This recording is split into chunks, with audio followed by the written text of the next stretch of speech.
ici Helper. Dans cette vidéo, vous allez apprendre comment utiliser le Gal Engine pour faire un jeu de 7 différences. Tout d'abord, vous prenez votre dossier et vous faites extraire ici, simplement. Ça me l'a mis à côté. Hop. Et une fois que vous avez fait ça, vous prenez RN 2003 et vous allez l'ouvrir. Alors que j'aille chercher mon bureau.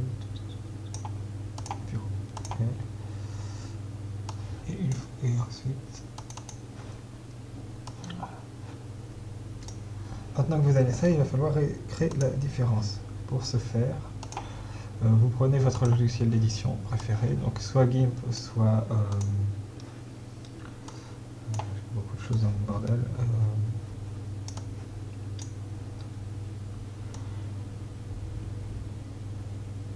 Et je crois qu'il ne le voit pas parce qu'il n'est pas sur le bon écran. Alors un instant, ça je vais faire.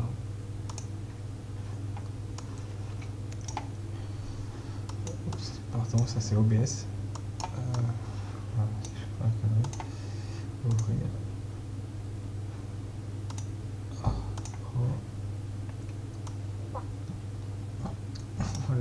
Voilà, Gal Engine.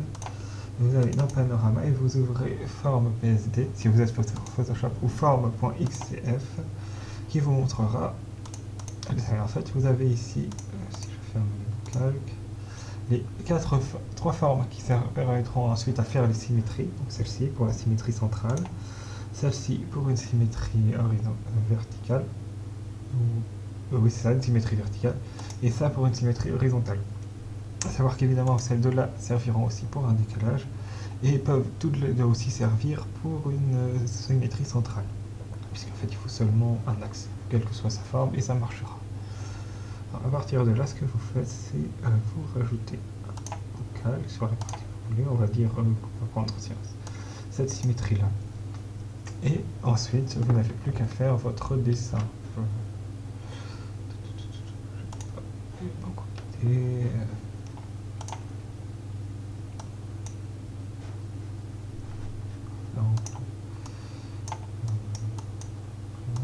un joli cœur avec un L et S ici, on peut même le faire déborder un peu, c'est pas grave, et un E pour le. Une fois que vous avez ça, on va remplir le fond, plutôt intéressant, on va mettre un joli bleu.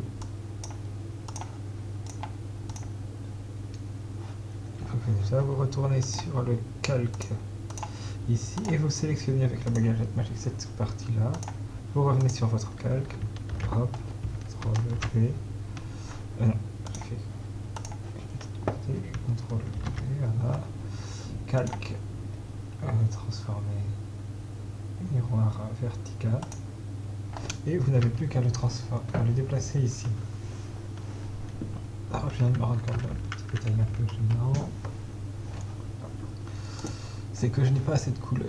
Je vais juste supprimer ça, rajouter un calque blanc en dessous, là, et sur ce plan, c'est parce que oui, je ne sais pas comment c'est pour Photoshop, mais GIMP va faire une palette optimisée, du coup il faut que je rajoute du bruit en fond, parce que 2 couleurs ce n'est pas suffisant pour RM. 2 couleurs.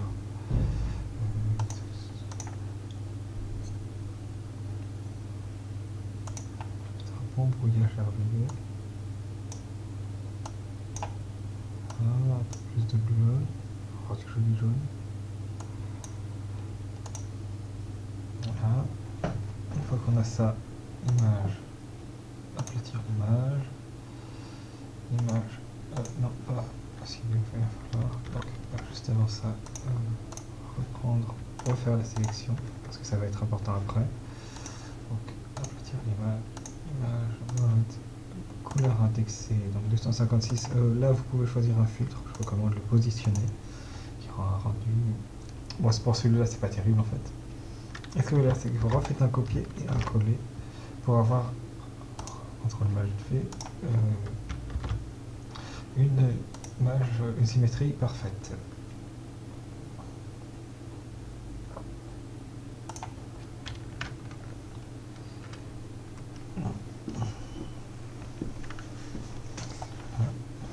ça, vous n'avez plus qu'à faire pour déposer le presse-papier et vous exportez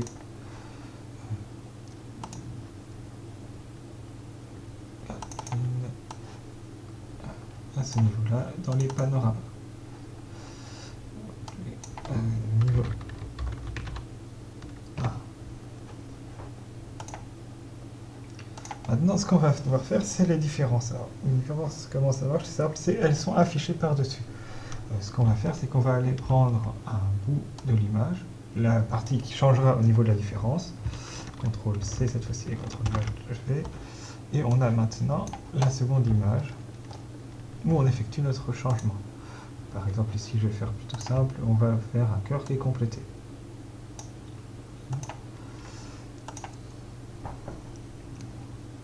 Et ensuite, une fois que c'est fait, je fais pareil, export as, mais au lieu de le faire dans Panorama, on va le faire dans Picture, puisque ça sera affiché en image par-dessus. Beaucoup trop de choses dans ce galerie. Ah, c'est normal, c'est pas galerie.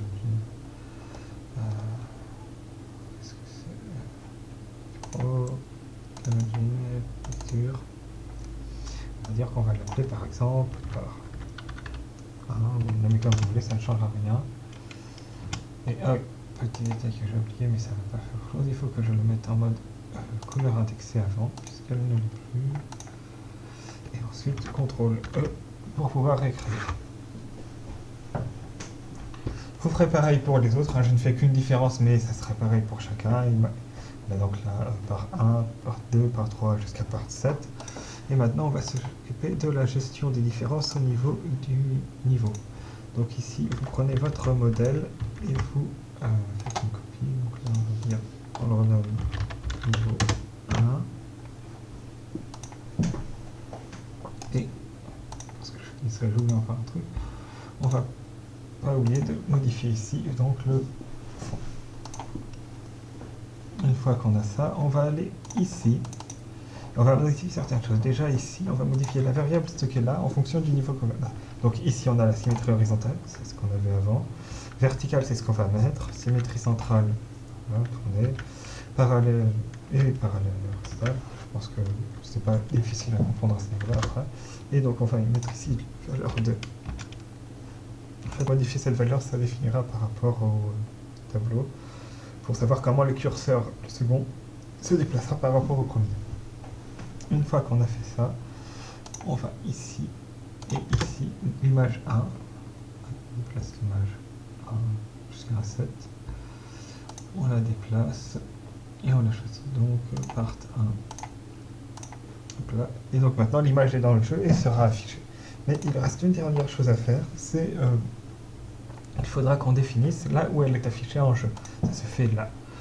Mais je ne connais pas beaucoup de solutions pour ça et c'est pas très terrible maintenant. Donc ce que vous faire, c'est aller page 7 et dès que tu as activé ici objet, comme je viens de faire, vous remettez ici l'image que vous voulez désigner, c'est un petit à part. On applique, quand même. On se place ici et on lance. Ce que vous allez voir, c'est ici vous avez notre image qui s'est placée au milieu et il faut la mettre au centre. C'est un peu lent, j'en conviens, mais c'est parce qu'il faut faire du pixel près et du coup on ne peut pas vraiment se permettre d'aller trop vite. Donc ici c'est le bon niveau, ça colle parfaitement. Pour le voir, c'est très simple, c'est quand si je me déplace 10, si je me déplace là, on a l'impression que c'est tout l'ensemble qui bouge et que ça fait bien partie à l'intérieur. En tout cas, voilà, 20 et 19, retenez-les, 20 et 19 qui vont se mettre ici, erreur numéro 1, 20, et ici 19. Et maintenant, il reste deux dernières choses à faire, ici XDEC et YDEC, qu'on n'a pas encore changé. Ça, c'est notre manip qu'il faut faire, mais très simple. Il faut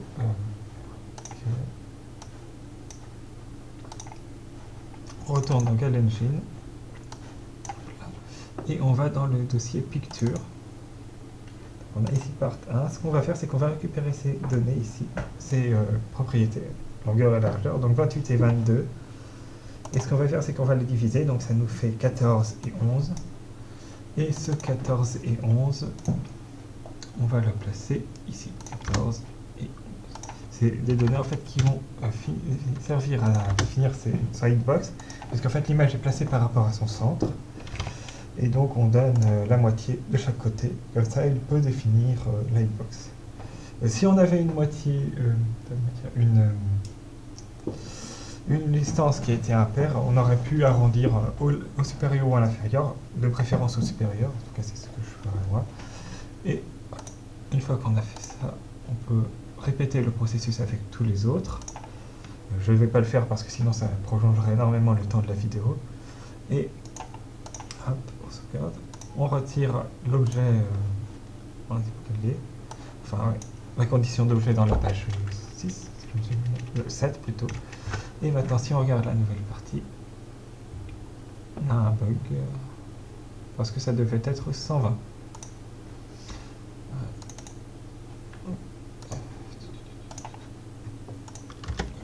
C'était un peu trop petit. Normalement cette fois-ci ça devrait marcher. Normalement, enfin, j'ai confiance. Et voilà, si on regarde, on a ça qui est apparu. Maintenant, ça fonctionne par défaut par un système de transition parce que comme vous le voyez, je vais rafraîchir pour qu'on le revoie bien, mais les images mettent un temps avant d'apparaître et du coup ça montre où elles sont. Dans le code, ce qui est prévu, c'est que là, normalement, toute cette partie qui est exécute au lancement de l'achat de la page, c'est d'avoir l'écran effacé et du coup après on affiche l'écran et ça ne gêne plus. Je pense que j'ai fait à peu près le tour. Ce que je disais, donc j'ai ici la page chargement qui en fait, je pense qu'il vaudra mieux que vous fassiez autrement, mais ça charge ici l'événement, ici ça ne servira à rien, et ici vous choisissez le niveau, à savoir vous faites niveau 1, si vous voulez faire ensuite le niveau 2, vous mettez hop, condition si niveau 2, puis on laisse ça et on téléporte ici. L'interrupteur c'est pour savoir si on n'a jamais chargé, parce que ça veut dire qu'on est au dernier niveau et donc on retourne à l'écran titre. Et ici un système de chrono proposé. Simplement. Bon, je le remontrerai légèrement. Pour faire un chrono, il suffit tout simplement de setter la variable chronomax, le maximum de temps, à cet endroit, sachant que la valeur est en secondes. Bon, sur ce, je crois que j'ai fait à peu près le tour. Si vous avez des questions, n'hésitez pas à les poser en commentaire. Et merci d'avoir regardé cette vidéo. Ciao!